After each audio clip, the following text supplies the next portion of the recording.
একদম coat and coat বলে আমি বলেছি মহি যদি শিবির হয় শিবির ভালো, হ্যাঁ, কারণ মহি এত ভালো একটা ছেলে, মহিউদ্দিন ও এত ভালো একটা ছেলে যে ও খারাপ কিছু করবে বা খারাপ কিছুর সাথে অ্যাসোসিয়েটেড হবে বা ভুল কিছুর সাথে এটা আমি আসলে মনে করি না। তো ওর মতন ভালো ছেলে যে সংগঠন করবে অবশ্যই সে সংগঠন হ্যাজ সাম ক্রেডিবিলিটি, হ্যাঁ, has some goodness in it. না হয়তো আর আওয়ামী টাইমসে একটা শিবিরকে ভিলিফাই করা, হ্যাঁ, করার একটা যে প্রবণতা ছিল সেটা হতো।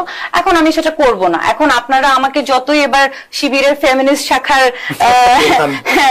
শিক্ষক বানান আর যাই বানান, আমার মধ্যে সেই প্রথমত হচ্ছে যে আমি সহকারী অধ্যাপক, সহকারী শিক্ষক না। নাম্বার 2 হচ্ছে যে আমি বসার পর আমার মনে হলো আপনাকে ওই সাইডে দিয়ে হামিমকে এই সাইডে দেওয়া উচিত ছিল, because it's not a teacher versus student kind of situation. আপনি ওই সাইডে যেতেন, হামিমকে এই সাইডে পাঠান, আপনি ওই সাইডে যান। তাই না? আমরা কি একে অপরের এগেইনস্টে বসছি নাকি? না, ডেফিনেটলি নট। আমি সেই জিনিসটা চেয়ার কেন নিচ্ছেন? একই তো চেয়ার।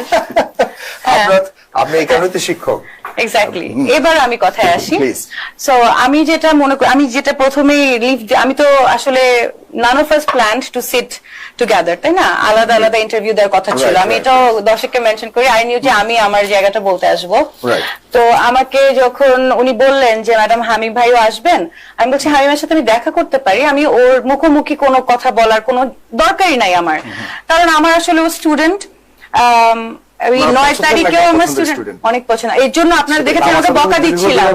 হ্যাঁ, আমি কিন্তু ভিডিওগুলো যদি দেখেন আমি কিন্তু বলছি হামিম তুমি আমাকে বায়াস বলছো, তার মানে আই ওয়াজ ইন ডিসবিলিভ যে হামিম আমাকে বায়াস বলতে পারে, কারণ আমি জানি যে হামিম আমাকে চিনে। তো হতেই পারে না যে হামিম আমাকে বায়াস বলতেছে। পার্সোনাল জায়গা দিয়ে বলছিল, পার্সোনাল জায়গাতে আমিও বিলিভ করি না যে তিনি বায়াস, কিন্তু আমি সমষ্টিগতভাবে প্রশাসনিক কর্মকর্তা, কিন্তু যে কারণে করেছে সেটার ব্যাপারে বলুন। তারপর আমি একটা করে আসি। তো তারপরে হচ্ছে যে আমি এই জন্যই রাজি হলাম একসাথে বসতে, যে it is very important for everyone to know যে আমরা আসলে সবাই এক টিমে। এবং আমার এর আগেও ইন্টারভিউ গুলো, যদি ওগুলো আসে নাই, খারাপ জিনিস শুধু মিডিয়াতে আসে, ভালোগুলো আসে না। আমাকে যখন মিডিয়া জিজ্ঞেস করেছে যে আপনারা কোনো সংকট বা কোনো ঝুঁকিপূর্ণ কিছু মনে করেন কিনা, আমি বারবার বলেছি, আই স্ট্রেস যে এখানে we are all on the same team. সেখানে প্রশাসন বলেন, ফ্যাকাল্টিজ বলেন, স্টুডেন্টস বলেন, সবাই সেম টিমে। এখানে ঝুঁকির জায়গাটা কোথায়?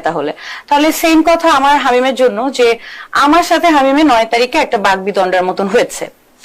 তার মানে এই না যে আমি এখন কালকে 9 তারিখ থেকে আমি ওকে ডিজোন করবো। ও আমার স্টুডেন্ট, ও কি ক্যাম্পাসে আসবে না? আমি কি ওর সাথে দেখা হবে না? সো আমার আসলে ওখানে কোনো রাগ, ক্ষোভ, দুঃখ কিছুই নাই। আর একটা কথা হচ্ছে যে আমাকে ঘটনার পর অনেকে জিজ্ঞেস করেছে ইফ আই এম ওকে, হ্যাঁ, এন্ড আমি আসলে বললাম ওয়াই শুডেন্ট আই বি, মানে আমি তো নর্মালি আছি, আমি বাসায় আসছি, আমি আমার